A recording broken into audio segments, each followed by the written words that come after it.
ఈ 146 కీర్తనలో ఆయన గుణలక్షణాలు, ఆయన మనకు ఏమై ఉన్నాడో అనేటువంటివి కొన్ని ఒక 2-3 విషయాలను మనం చూద్దాం. చదవబడినటువంటి ఈ యొక్క 6వ వచనంలో చూస్తే ఆయన అంటా ఉన్నాడు కదా, ఆయన ఆకాశమును భూమిని సముద్రమును దానిలోని సర్వమును సృజించినటువంటి వాడాయన. అంటే ఆయన సృష్టికర్త అయినటువంటి దేవుడను అని చెప్తా ఉన్నాడు. ఆయన ఆకాశాన్ని భూమిని దానిలో ఉన్నటువంటి సమస్తమును కూడా కలుగు చేసినటువంటి వాడను నేను.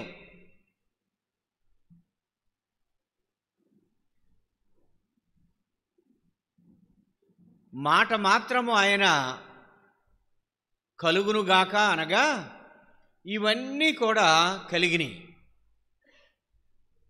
కాబట్టి ఆయన ఏమై ఉన్నాడంటే ఆయన సృష్టికర్త అయినటువంటి దేవుడిగా మనకి కనిపిస్తూ ఉన్నాడు. అందుకనే ద్వితీయోపదేశకాండం 10వ అధ్యాయం 14వ వచనంలో చూస్తే అంటాడు కదా, చూడుము ఆకాశము మహాకాశము భూమియు అందున్నదంతయు నీ దేవుడైన యెహోవాయే. ఆకాశము మహాకాశము భూమి అందున్నదంతయు కూడా నీ దేవుడైన యెహోవాదే. మనకు కనిపిస్తున్నటువంటి ఈ సృష్టి, మన కనులకు మరుగై ఉన్నటువంటి, ఇంకా మన కనులు చూడలేనటువంటి అనేకమైనటువంటి యొక్క దృశ్యాలన్నీ కూడా సృజించినటువంటి వాడు ఆయన. సృజించే దగ్గర ఆయన ఆ యొక్క ఆదికాండంలో అంటాడు కదా, కలుగునుగాక. ఇంతే ఆయన చెప్పింది. కలుగునుగాక అనగానే సమస్తము కూడా కలుగుతా వచ్చినాయి. కలిగిన వాటిని ఆయన చూసినప్పుడు అవట మంచిగా అనిపించిందంట. అంటే ఈ సృష్టిని ఆయన చేస్తున్నప్పుడు ఆయన చేసినటువంటి సృష్టి అంతా కూడా మంచిగా అనిపించింది. ఆయన హృదయానికి సంతోషాన్ని కలుగజేసింది. సముద్రమును పర్వతాలను భూమి యందు ఉన్నటువంటి సమస్తమును కూడా యెహోవాయే, ఆయనయే. కానీ సృజించినటువంటి వాడు తన సృష్టినంతటి మీద కూడా తన స్వరూపంలో చేయబడినటువంటి నరునికి ఆధిపత్యాన్ని ఇచ్చాడు ఆయన. అందుకనే మీరు ఈ భూమిని ఏలుడి అన్నాడు ఆయన, లోబరుచుకొనుడి అన్నాడు ఆయన. మీకు కావలసినటువంటి వాటన్నిటినీ కూడా నేను సృజించినటువంటి సృష్టిలో నేను ఇమిడ్చాను. కాబట్టి మీరు ఈ యొక్క సృష్టిని మీరు అనుభవిస్తూ మీరు దేవుని యందు భయం కలిగి జీవించండి అంటా ఉన్నాడు ఆయన. అది ఆయన ఉద్దేశం. కలుగునుగాక అని సెలవిచ్చినటువంటి వాడు నరుడు కలుగునుగాక, స్త్రీ కలుగునుగాక అనలేదు ఆయన. మన పోలిక చొప్పున మన స్వరూపంలో అని మానవుని ఆయన సృజించాడు. ఒక పని చేయటానికి తన యొక్క చేతులతో ఆ మట్టిని తీసుకొని తన స్వరూపంలో మనిషిని చేయటానికి ఆయన ఇష్టపడ్డాడు. ఆయన ఇవంతా నాదే, కానీ నేను నా హస్తములతో చేస్తున్నటువంటి యొక్క నరుడు, నా స్వరూపంలో చేయబడుతున్నటువంటి ఈ నరుడు సృష్టి అంతటి కంటే కూడా ఎక్కువగా నేను ప్రేమిస్తున్నాను. అది ఆయన ఉద్దేశం. అవును కదా? మన ప్రతిబింబాన్ని మనం చూసుకున్నప్పుడు ఎంత సంతోషపడతామో, నేను ఎంత బాగున్నానో అనుకుంటాం. బా ఇంతకుముందు ఇంకా బాగుండోని అనుకుంటాం. అలాగే ఆయన మనలను చూసినప్పుడు, తన స్వరూపంలో చేయబడినటువంటి మనుషులను చూసినప్పుడు ఆయన సంతోషపడాలి అని మనలను ఆయన సృజించాడు. అయితే మనమే నానా విధములైనటువంటి వాటిని కల్పించుకొని దేవుని యొక్క సన్నిధి నుండి దూరం అయిపోయినటువంటి వారంగా ఉంటా ఉన్నాం. ప్రకటన గ్రంథం 14వ అధ్యాయం 7వ వచనంలో చూస్తే, ప్రకటన గ్రంథం 14వ అధ్యాయం 7వ వచనం,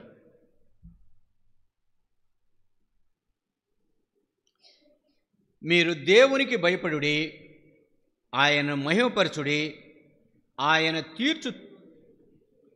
తీర్పు తీర్చు గడియలు వచ్చిన గనుక ఆకాశమును భూమిని సముద్రమును జలధారలను కలుగజేసిన వానికి నమస్కారము చేయుడి. దూత చెబుతా ఉంది యోహాను గారితో, దేవునికి భయపడండి, ఆయనను మహిమపరచండి. ఎందుకంటే ఆయన యొక్క తీర్పు తీర్చేటువంటి గడియలు దగ్గరకు వస్తూ ఉన్నాయి. కాబట్టి ఆకాశమును భూమిని జలధారలను సృజించినటువంటి వానికి మీరు నమస్కారం చేయండి, విధేయత కనపరచండి, లోబడండి, దేవునికి భయపడండి. ఆయన తీర్పు తీర్చేటువంటి గడియలు దగ్గరకు వస్తూ ఉంది. కాబట్టి ఆ సమయంలో, ఆ తీర్పు తీర్చేటువంటి సమయంలో అప్పటికప్పుడు మనల్ని ఏమి సరి చేసుకోవడానికి అవకాశం లేదు. గడియ వేయబడిన తరువాత దానిని తీయటం ఎవడి తరము కూడా కాదు. అవును కదా? వాళ్ళు వచ్చారు, ప్రభు వచ్చారు, సిద్ధపడినటువంటి వారు ఆయనతో పాటు వెళ్ళారు. సిద్ధపడనటువంటి వారు ఆ నూనెను కొనుక్కోవటానికి వెళ్ళారు. వాళ్ళు వచ్చేసరికి ఏమైందంటే గడియ వేయబడింది. వాళ్ళు తలుపు కొడతా ఉన్నారు. ఎప్పటి వరకు మీతో పాటు ఉన్నాం కదా, మనమందరం కలిసే ఉన్నాం కదా, మాట్లాడుకున్నాం కదా, ఆయన యొక్క రాకడ కొరకు ఎదురు చూస్తూ ఉన్నటువంటి వారమే కదా అని వీళ్ళు తలుపు యువతలు ఉండి కొడతా ఉన్నారు. గడియ వేయబడింది. గడియ వేయబడిన తర్వాత ఇంకా లోపలికి వెళ్ళే అవకాశం లేదు. ఎందుకంటే ఆయన మనలను ప్రేమించాడు కాబట్టి తన స్వరూపంలో చేశాడు.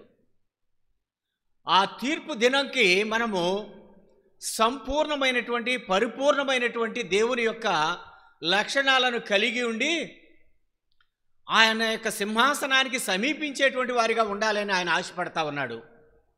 ఒకవేళ ఆయన సృష్టికర్త అయినటువంటి దేవుడే ఆయన మాటను వినటువంటి వారిగా, అవిధేయులుగా ఒకవేళ మనం జీవిస్తూ ఉంటే ఎక్కడుంటామంటే గడియకు వెలుపలే ఉంటాం. మనం గడియ వేయబడిన తరువాత ఇంకా మనం ఎంత గగ్గోలు పెట్టినా లోపలికి వెళ్ళే అవకాశం ఉండదు. నోవహును తనకు కలిగినటువంటి పిలిచినటువంటి వాటన్నిటినీ కూడా ఓడలో ప్రవేశించిన తరువాత గడియ వేయబడింది. అంతేక ఆకాశపు తూములు విప్పాడు ఆయన, ఓడను తేలజేశాడంతే ఆయన. కాబట్టి దేవుడు కృపగలిగినటువంటి వాడు కాబట్టి మన ఎడల ఇంకా ఆయన యొక్క దయను కనపరుస్తున్నటువంటి వాడిగా ఉంటా ఉన్నాడు ఆయన. కానీ మనం మన దేవుడేలే, ఆయన కనికరం కలిగిన దేవుడేలే, పర్వాలేదులే, ఇప్పుడు ప్రార్థన చేసుకోకపోయినా పర్వాలేదులే, వాక్యం చదవకపోయినా పర్వాలేదులే, ఆయన గత సంవత్సరం అంతా కాపాడాడు కదా, ఆయన దయాళుడు, దీర్ఘశాంతం కలిగినటువంటి వాడు, తన కోపాన్ని చూపనటువంటి వాడు, ఆ గుణలక్షణాలను అన్నీ ఎరిగినటువంటి వారంగా ఒకవేళ నిర్లక్ష్యంగా మనం ఉన్నట్లయితే తీర్పు దినాన్న మనము ఆ యొక్క సింహాసనం ఎదుట సిగ్గుతో తల వంచుకోవలసినటువంటి వారంగా ఉంటాం. కాబట్టి ఈ సమయంలో ఆయన సృష్టికర్త అయినటువంటి దేవుడే, కానీ ఆయనకు మనం భయపడకపోతే, ఆయనను మహిమపరచకపోయినట్లయితే, ఆయన యొక్క మాటకు మనం లోబడకపోయినట్లయితే ఏమవుతామంటే ఆయన యొక్క ఉగ్రతకు మనం పాలవుతాం. కాబట్టి రక్షించబడినటువంటి మనం, ఆయన యొక్క రక్తంలో కడగబడినటువంటి మనం, ఆయన యొక్క ప్రేమను రుచి చూచినటువంటి మనం, ఆయన యొక్క దీర్ఘశాంతంలో మనం నడిపిస్తబడుతున్నటువంటి మనం ఒకవేళ ఆయనను ఏమని ఆరాధించవచ్చంటే, అవును ప్రభువా, నీవు సృష్టికర్తమైనటువంటి దేవుడవే, సృష్టినంతటినీ మాటతో చేసినటువంటి వాడవు, కానీ నన్నైతే నాలో నీ జీవాయువును ఊదినటువంటి దేవుడవు, నన్ను నీ బిడ్డగా స్వీకరించినటువంటి దేవుడవు, నాకు కావలసినటువంటి సమస్తాన్ని కూడా ఈ భూమిలో నీవు అమర్చినటువంటి దేవుడవు. అనేక మార్లు తప్పిపోయినప్పటికీ మరలా నా చేయి పట్టుకుని నడిపిస్తూ నాకు తండ్రిగా ఉన్నటువంటి సృష్టికర్తమైనటువంటి దేవుడవు కదా ప్రభు అని మనము ఆయనను ఆరాధించవచ్చు. రెండవదిగా మనం చూసినట్లయితే తరువాత మాట చూస్తే 6వ వచనంలోని 2వ భాగంలో చూస్తే, ఆయన ఎన్నడును మాట తప్పనివాడు. ఆయన సృష్టికర్త అయినటువంటి దేవుడే, అంతేకాదండి, ఆయన ఎన్నడూ కూడా మాట తప్పనటువంటి వాడు.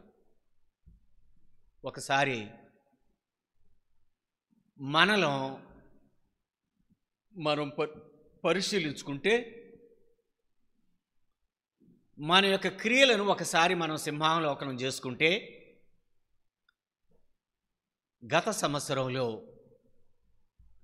ఎన్ని మాటలు ఇచ్చి మనం తప్పామో, ఎన్ని వాగ్దానాలు ఇచ్చి వాటిని నెరవేర్చే దగ్గర మన తలను ప్రక్కకు తిప్పుకున్నామో. ఆయన మాట ఇస్తే నెరవేర్చేటువంటి దేవుడు. మాట ఇచ్చి తప్పటానికి ఆయన నరుడు కాదు. అంటే నరుడు మాట తప్పుతాడనమాట, చేయాలన్నది చేయకోకుండా తప్పించుకుంటాడనమాట. అన్నటువంటి మాటే నేను అనలేదని అంటాడనమాట. తన యొక్క నైజం అది.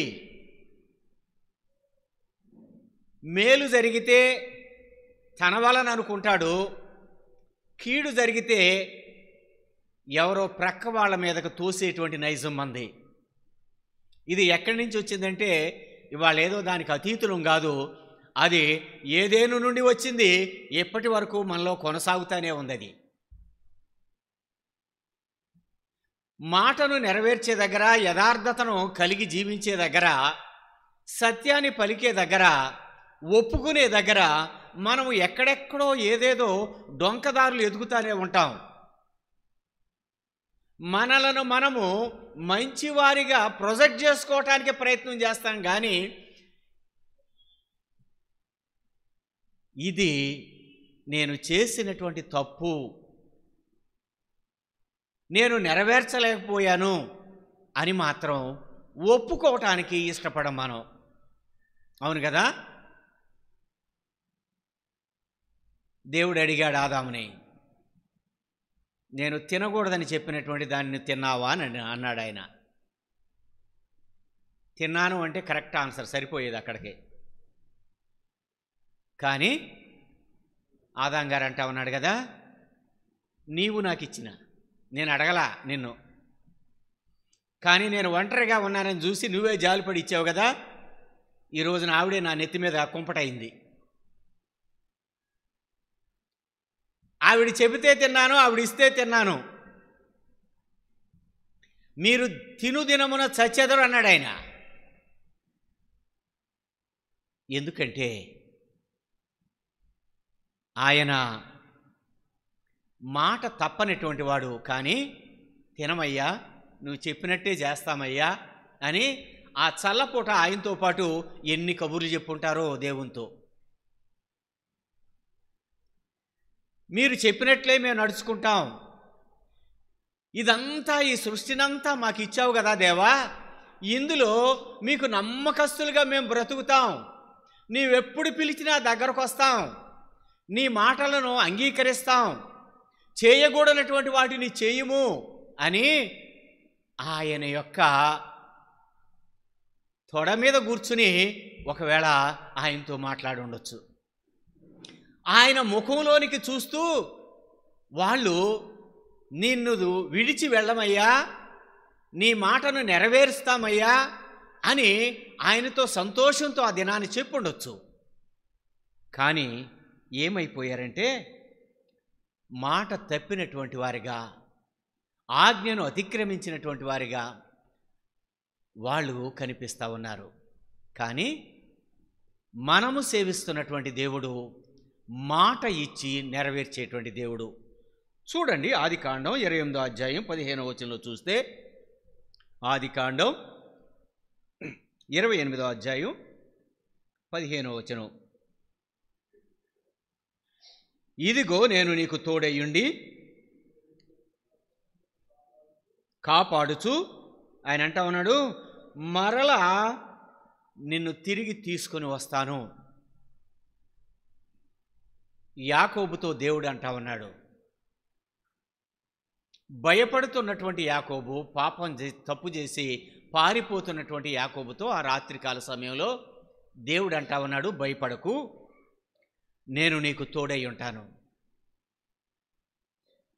నిన్ను ఆశీర్వదించినటువంటి వాడని నేను, తల్లి గర్భంలో ఉండకముందే నిన్ను గూర్చి ప్రవచించినటువంటి వాడని నేను, అలాంటి వాడను భయాల మధ్యని ఉంటూ ఉండగా నేను చెబుతా ఉన్నాను, నేను మాట ఇచ్చాను, మాటను నెరవేర్చేటువంటి వాడని నేను.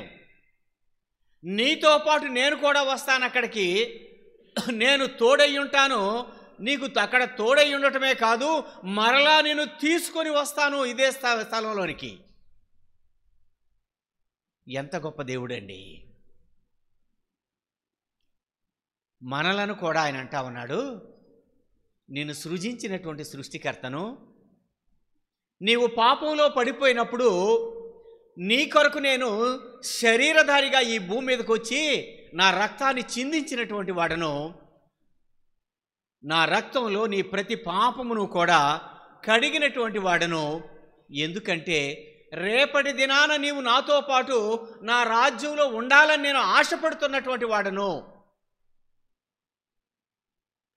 నీవు నా కుమారుడిగా, కుమార్తెలుగా ఉండాలని ఆశపడుతున్నటువంటి వాడను. కాబట్టి నీ ఎడల నేను చేసినటువంటి వాగ్దానాన్ని నెరవేర్చేటువంటి వాడను. అందుకే పాపంలోనే నిన్ను విడిచిపెట్టుకోకుండా నీ కొరకు సమస్తాన్ని విడిచిపెట్టి ఈ భూమి మీదకి దిగి వచ్చినటువంటి దేవుణ్ణి నేను. ఒకవేళ నేనే గనుక శరీరధారిగా ఈ భూమి మీదకి రాకపోతే, పాపంలోనే, ఆచారాల్లోనే, కట్టడల్లోనే, విధుల్లోనే, ఆజ్ఞల్లోనే నీవు తప్పిపోయి ఏమైపోయాడు అంటే నరకానికే నీవు వారసుడు అయ్యేటువంటి వాడవు. కానీ నీవు నరకానికి నువ్వు వారసుడు కాకూడదు. రేపటి దినాన నా సింహాసనం ఎదుట నీవు ఉండాలి, నా బిడ్డలతో పాటు నీవు కూడా ఉండాలి అని నేను ఆశపడుతూ ఏం చేస్తా ఉన్నానంటే, నీ కొరకు వచ్చి ఈ భూమి మీద నా శరీరాన్ని నలుగొట్టుకున్నాను, నా యొక్క రక్తాన్ని చిందించాను, మరణించి తిరిగి లేచి పునరుద్ధాన యొక్క జీవాన్ని నీకు ఇచ్చాను. మాట ఇచ్చినటువంటి వాడు నేను ఎక్కడా కూడా తప్పలేదు.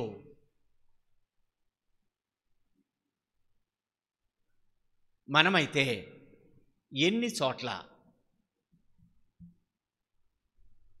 దేవునికి ఎన్ని మాట ఇస్తాము, దేవుని దగ్గర ఎన్ని ఒడంబడికలు చేసుకుంటాము. అయ్యా అయిపోయింది, ఏదో అయిపోయింది, గత సంవత్సరం సరిగ్గా నేను భక్తి జీవితంలో జీవించలేకపోయాను, అనేక సార్లు తప్పిపోయాను, కానీ ఈ 2025వ సంవత్సరంలో మాత్రం తప్పకోకుండా నీ అడుగుజాడల్లో నడుస్తానయ్యా, నీ వాక్యాన్ని చదువుతానయ్యా, అనేకుల కొరకు ప్రార్థన చేస్తాను ప్రభువా, అనేకుల కొరకు విజ్ఞాపన చేస్తానయ్యా, నీవు నాలో ఉంచినటువంటి జీవాన్ని, నీవు నాకు ఇచ్చినటువంటి యొక్క శక్తిని, నీవు నాకు ఇచ్చినటువంటి సమస్తమైనటువంటి వనరులను నీ సన్నిధిలో నేను వాటిని వినియోగిస్తానయ్యా. తెల్లవారుజామున ఎన్ని ఒడంబడికలు దేవుడితో చెప్పుంటామో. పిల్లలు చెబుతారు కదా, వచ్చి రాని మాటలతో వాళ్ళు ముద్దుగా వాళ్ళు మాట్లాడుతూ ఉంటే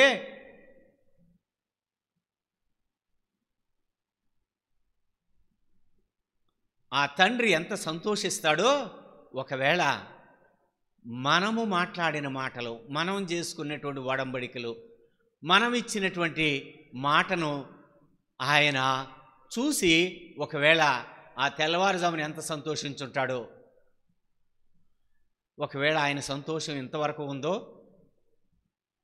సమయం గడుస్తూ ఉంటే ఆయన సంతోషాన్ని దుఃఖంగా మారుస్తూ ఉన్నామో. కానీ యాకోబు తంటా ఉన్నాడు, నేను నీతో తోడై ఉంటాను, నీతో పాటు నేను వస్తాను, అంతేకాదు నేను మరలా నిన్ను తీసుకుని వస్తాను. మాట ఇచ్చాడు ఆయన. ఆయన అంటా ఉన్నాడు, నేను పరిశుద్ధుని గనుక మీరును పరిశుద్ధులయ్యుండుడి. మనలను పరిశుద్ధపరచటానికి, నీతిమంతులుగా చేయటానికి ఆయన తన యొక్క ప్రాణాన్నే ఆయన పణంగా పెట్టాల్సి వచ్చింది. మనం ఎన్నిసార్లు మాట తప్పుతా ఉన్నామో ఒకసారి జ్ఞాపకం చేసుకుందాం. మన పిల్లలకు మనం ఎన్ని వాగ్దానాలు చేసి ఉంటామో, మనకు శక్తికి మించినటువంటి ఒకవేళ చేసి ఉండొచ్చు. మనం వాటిని నెరవేర్చే దగ్గర ఎంత విలువెల్లలాడి ఉంటామో. కానీ ఆయన అంటా ఉన్నాడు, నేను మాట ఇస్తే మాట తప్పను. ఆయన మీదటికి నీ ఒడిలో బిడ్డ ఉంటాడు అని చెప్పాడు శారాతో. ఆయన ఒకవేళ ఆయన ఇచ్చినటువంటి మాట ఆలస్యం అవుతా ఉందేమో.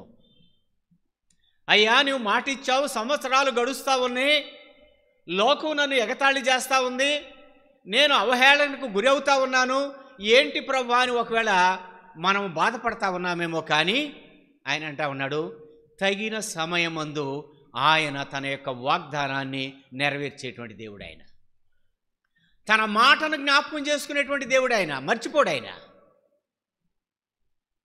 మనం అడిగినటువంటి వాటిని ఒకవేళ మనం మర్చిపోవచ్చేమో, కానీ ఆయన ఆ మాటను ఆయన జ్ఞాపకం చేసుకుని ఆయన నెరవేర్చేటువంటి దేవుడు ఆయన. అవును, మన అక్కర్లో మనం అడుగుతాం, ప్రభు పాదాల దగ్గరకు వచ్చి కన్నీరు గారుస్తాం. ఏంటి ప్రభువా, నా దుస్థితి ఇలా ఉంది, నా కుటుంబ పరిస్థితి ఇలా ఉంది, నా బిడ్డల పరిస్థితి ఇలా ఉంది, నా యొక్క బంధువుల యొక్క పరిస్థితి ఇలా ఉంది అని ఆ సమయంలో ఒకవేళ కన్నీరు కార్చి అడుగుండొచ్చు. కాలం గడుస్తూ ఉంటే ఒకవేళ వాటిని మనం మర్చిపోవచ్చేమో, కానీ మనం అడిగినటువంటి వాటన్నిటినీ కూడా ఆయన తగిన సమయంలో నెరవేర్చేటువంటి దేవుడు ఆయన. అందుకని కీర్తనాకారుడు యొక్క 146:6 రెండో భాగంలో అంటాడు కదా, ఆయన మాట ఇచ్చి ఏం చేసేవాడండి, మాట ఎన్నడూ కూడా మాట తప్పనటువంటి వాడు.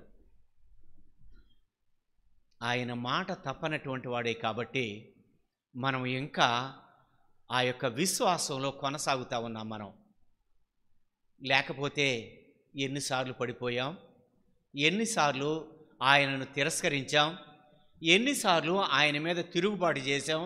నీవు చేయట్లేదు కాబట్టి ఏంటి ప్రభువా అని ఆయన మీద ఎన్నిసార్లు మనం ధ్వజమెత్తాం. అయినప్పటికీ ఆయన తన యొక్క దీర్ఘశాంతం వహించి తన కనికరాన్ని చూపిస్తున్నాడు కాబట్టి, తను ఇచ్చినటువంటి మాటను ఆయన జ్ఞాపకం చేసుకుంటూ నెరవేరుస్తున్నాడు కాబట్టి మనం ఈ దినాన్న సజీవులుగా ఉండగలిగాం. కాబట్టి ఏమని మనం ఆరాధించవచ్చంటే, అయ్యా, నేను మాట ఇస్తే దాన్ని నెరవేర్చలేను, నాకు ఆ శక్తి లేదు, నేను బలహీనుణ్ణి, కానీ నీవు మాట ఇచ్చి నెరవేర్చేటువంటి దేవుడు అయ్యా. నన్ను రక్షించావు, నా పాపాలన్నిటినీ కూడా నీవు తుడిచివేశావు, నీ బిడ్డగా నన్ను నిలబెట్టావు, అందును బట్టి నేను నిన్ను స్తుతిస్తున్నానయ్యా అని మనం ఆయనను ఆరాధించవచ్చు. మూడవదిగా మనం చూసినట్లయితే 7వ వచనం మనం చూస్తే, బాధపడు వారందరికీ, బాధపరచుబడి వారికి ఆయన న్యాయము తీర్చును. బాధపడేటువంటి వారికి ఆయన న్యాయం తీరుస్తాడు. ఎప్పుడు బాధపడతాం మనం? శ్రమ వచ్చినప్పుడు బాధపడతాం, మన యొక్క నిస్సహాయతలో మనం బాధపడతాం, మనకు శక్తికి మించినటువంటి వాటిని అధిగమించాల్సినటువంటి పరిస్థితుల దగ్గర మనము బాధపడతాం. అనారోగ్యం దగ్గర బాధపడతాం, ఆర్థిక ఇబ్బందుల దగ్గర బాధపడతాం, అననుకూలమైనటువంటి పరిస్థితుల మధ్య బాధపడతాం. అనేకమైనటువంటి ప్రతికూలమైనటువంటి పరిస్థితులన్నీ మన కళ్ళ ముందు ఉన్నప్పుడు మనం ఏమవుతామంటే బాధపడతా ఉంటాం. అయ్యో ప్రభువా, నేను వారిలాగా లేనే, వీరిలాగా లేనే, వారికి ఆ కష్టాలు లేవే. అంతే కదా, మనుషుల వైపు చూస్తాము, మనుషులతో పోల్చుకోవటానికే మనం ప్రయత్నం చేస్తాం. కానీ సర్వశక్తిమంతుడైనటువంటి దేవుని వైపు చూడటానికి, ఆయన మీద ఆధారపడటానికి, మన యొక్క సమస్యను ఆయనకి అప్పగించుకోవటానికి మాత్రం మనం ఇష్టపడేవారిగా మనం ఉండవు. ఆయన అంటా ఉన్నాడు, బాధపడేటువంటి వారికంటే ఆయన న్యాయం తీర్చేటువంటి దేవుడు. మనము మొరపెడతా ఉన్నప్పుడు ఆయన ఆలకించేటువంటి దేవుడు. నీవు మొరపెట్టుము, నేను నీకు ఉత్తరం ఇచ్చేదను అని సెలవిస్తున్నటువంటి దేవుడు ఆయన. మనము ప్రార్థిస్తూ ఉండగా ఆయన చెవులు మూసుకునేటువంటి దేవుడు కాదు ఆయన. ఆకాశము నుండి ఆయన తొంగి చూసేటువంటి దేవుడు. ఎక్కడైతే ఇద్దరు ముగ్గురు నా పేరట కూడి ప్రార్థిస్తారో వారి మధ్య నేను ఉంటాను అని చెప్పినటువంటి వాడు, నమ్మదగినటువంటి వాడు ఆయన. బాధపడేటువంటి వారిని ఇంకా బాధపరచటం, గాయాలతో ఉన్నటువంటి వారిని యొక్క గాయాలను రేపటం ఆయన యొక్క ఉద్దేశం కాదు, ఆయన లక్షణం కాదు, ఆయన యొక్క స్వభావం కాదు. ఆయన తన స్వభావమునకు విరోధంగా ఏది కూడా ఆయన ప్రవర్తించడు. ఆయన మనమైతే గాయపడే వారి గాయాలు ఇంకా రేపుతాం, దుఃఖంలో ఉన్నటువంటి వారి యొక్క దుఃఖాన్ని రెట్టింపు చేయగలుగుతాం. ఓదార్చవలసినటువంటి పరిస్థితుల దగ్గర వారిని ఇంకా కృంగజేసేటువంటి వారిగా మన మాటలు ఉంటాయి. కానీ ఆయన అంటా ఉన్నాడు, బాధపడేటువంటి వారికి నేను న్యాయము తీర్చేటువంటి వాడను అంటా ఉన్నాడు. నిర్గమకాండం 3వ అధ్యాయం 7వ వచనంలో చూస్తే, ఐగుప్తులో నా ప్రజల బాధను నేను చూచితిని అంటాడు. ఐగుప్తులో నా ప్రజల బాధను చూచాడు ఆయన. వారి యొక్క మూల్గులు విన్నాడు ఆయన, వారి కన్నీటిని చూశాడు ఆయన, వారు పడుతున్నటువంటి వేదనను ఆయన చూశాడు ఆయన, వారి బాధను ఆయన చూసి ఆయన తీర్పు తీర్చినటువంటి వాడు ఆయన, న్యాయము తీర్చినటువంటి వాడు ఆయన. ఎందుకంటే తను ప్రేమించినటువంటి, తన జనాంగంగా పిలువబడినటువంటి తన ప్రజల యొక్క బాధనే కాదండి,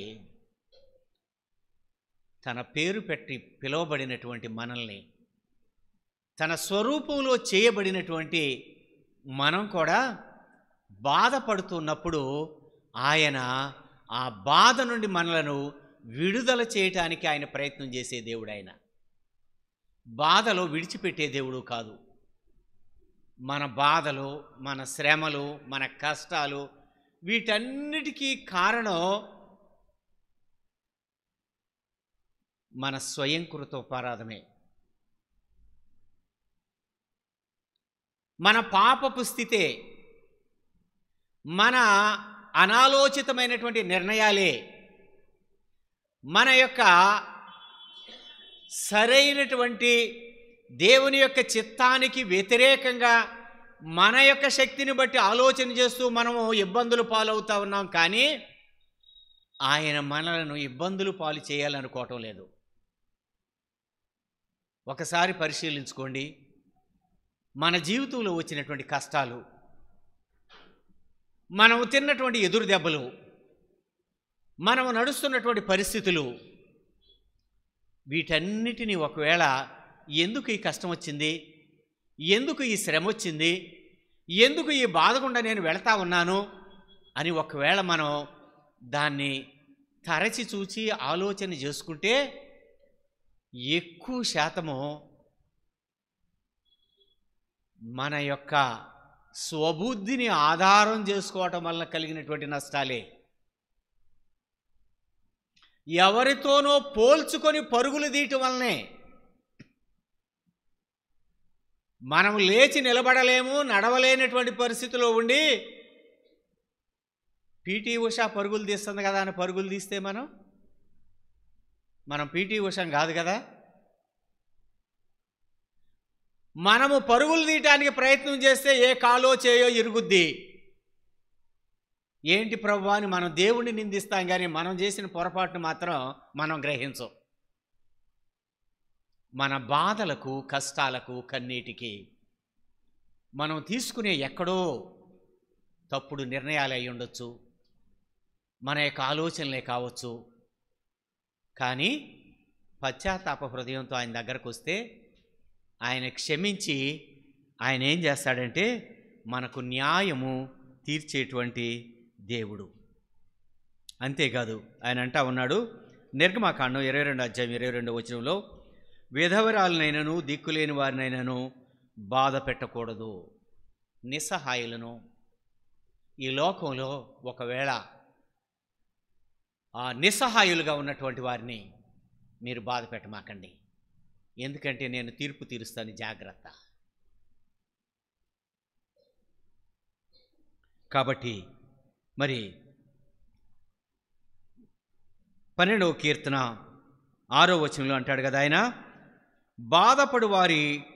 బాధపడు వారికి చేయబడు బలాత్కారమును బట్టి, దరిద్రులకు నిట్టూర్పులను బట్టి నేనిప్పుడే లేచెదను. మన యొక్క బాధను బట్టి, మన నిట్టూర్పులను బట్టి ఆయన అంటా ఉన్నాడు కదా, నేను లేస్తాను, మీకు సహాయం చేస్తాను.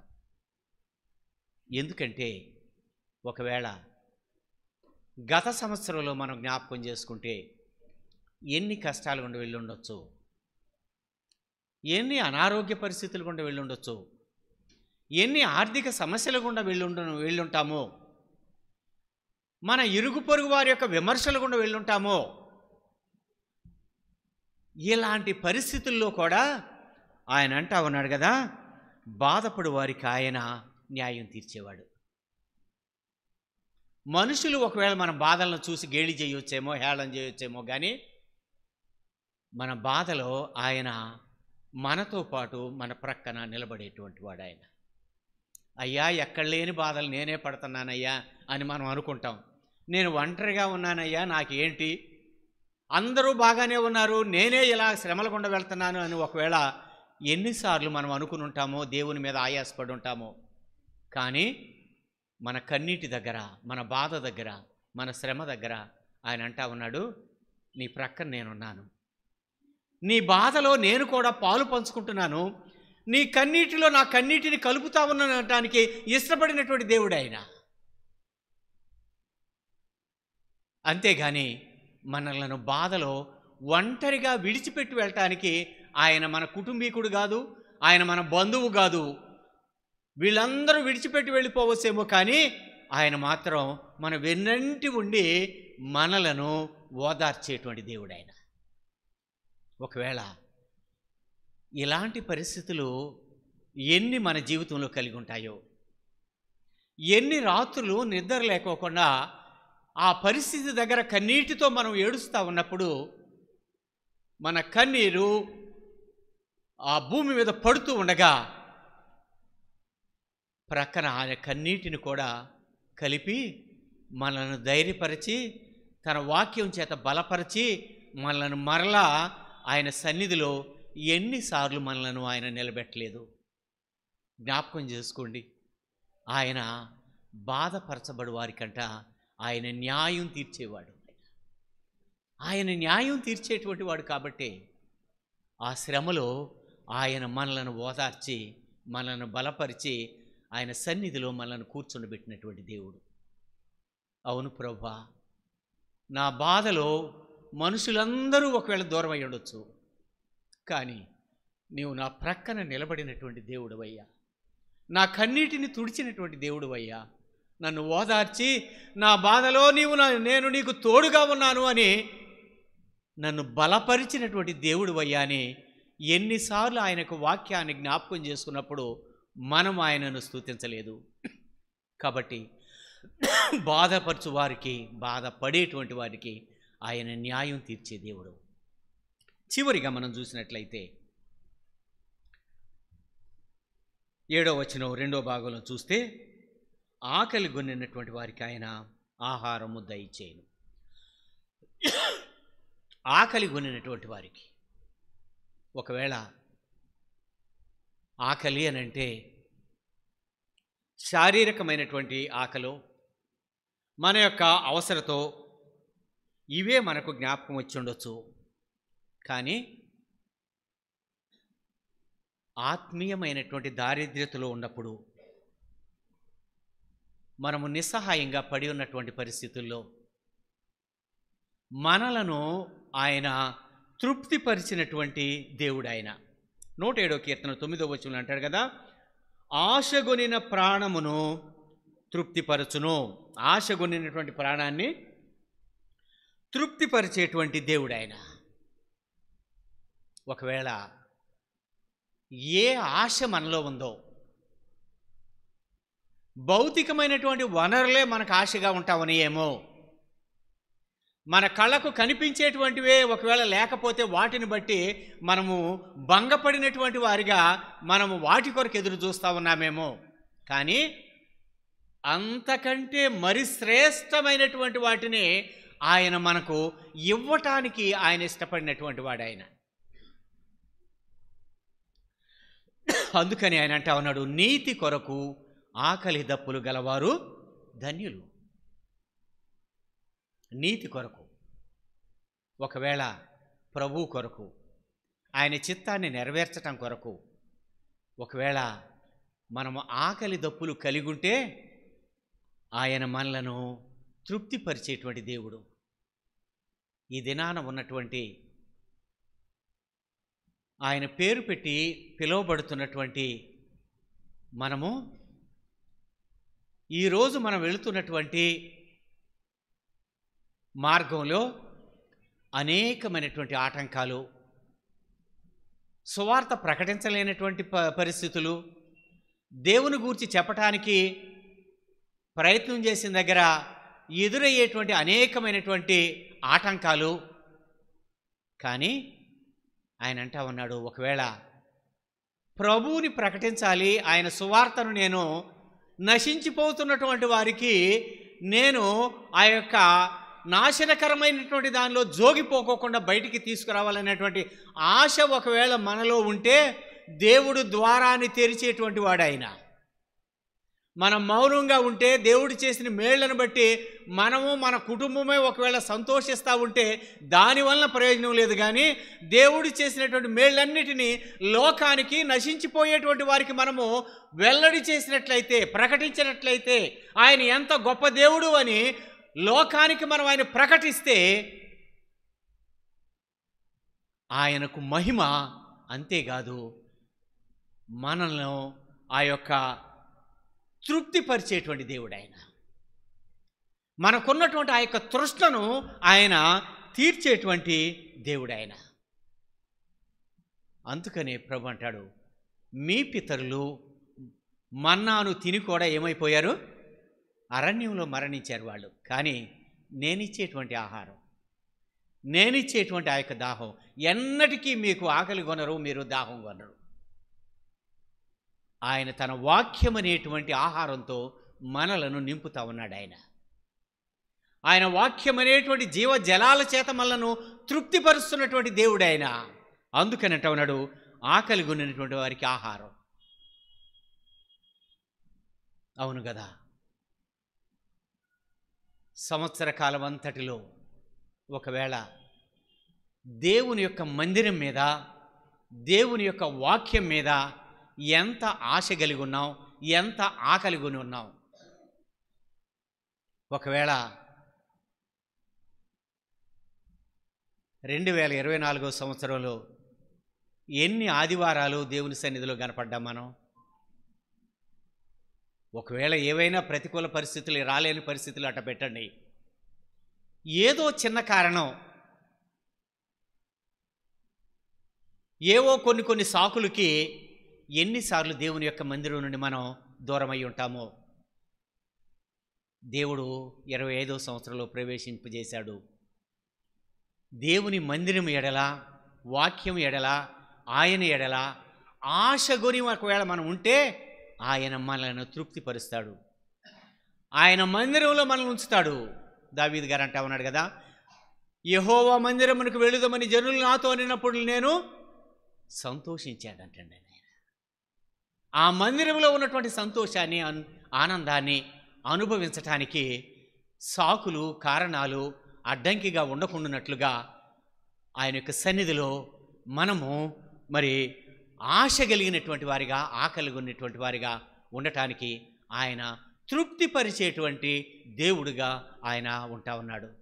కాబట్టి ఈ ఉదయకాల సమయంలో ఈ 146వ కీర్తన ద్వారా మనము ఏమని ఆరాధించవచ్చంటే, దేవా, ఆకాశమును భూమిని అందులో ఉన్న సమస్తాన్ని సృజించిన సృష్టికర్తమైనటువంటి దేవుడవు, నాలో నీ జీవాయువును ఉంచి నీ బిడ్డగా నన్ను స్వీకరించిన సృష్టికర్తమైనటువంటి దేవుడు అని మనం ఆయనను ఆరాధించవచ్చు. నాయన, నువ్వెన్నడూ కూడా మాట తప్పనటువంటి దేవుడవు, మాట ఇచ్చి దాన్ని నెరవేర్చినటువంటి దేవుడవు. కాబట్టి నేను ఈ యొక్క నూతన సంవత్సరంలోనికి నేను అడుగు పెట్టగలిగానయ్యా అని మనం ఆయనను ఆరాధించవచ్చు. అనేకమైన బాధల దగ్గర, శ్రమల దగ్గర, కృంగినటువంటి పరిస్థితుల దగ్గర నీవు నా ప్రక్కన నిలబడి నన్ను ఓదార్చినటువంటి దేవుడువు, న్యాయాన్ని తీర్చినటువంటి దేవుడువయ్యా అని మనం ఆయనను ఆరాధించవచ్చు. అంతేకాదు, నాకు భౌతికమైనటువంటి వనరులే కాదయ్యా, నీ వాక్యము చేత నన్ను తృప్తిపరిచి, నన్ను బలపరిచి, ఆ యొక్క విశ్వాస యాత్రలో నన్ను కొనసాగిస్తున్నటువంటి దేవుడువయ్యా అని మనం ఆయనను ఆరాధించవచ్చు. కాబట్టి ఈ ఉదయకాల సమయంలో మీరు వినినటువంటి వాక్యాన్ని బట్టి కానీ, ఒకవేళ మీరు సిద్ధపడి వచ్చిన దాన్ని బట్టి కానీ ఆరాధన చేద్దాం. కళ్ళు మూసుకోనండి, ఆరాధన చేయండి.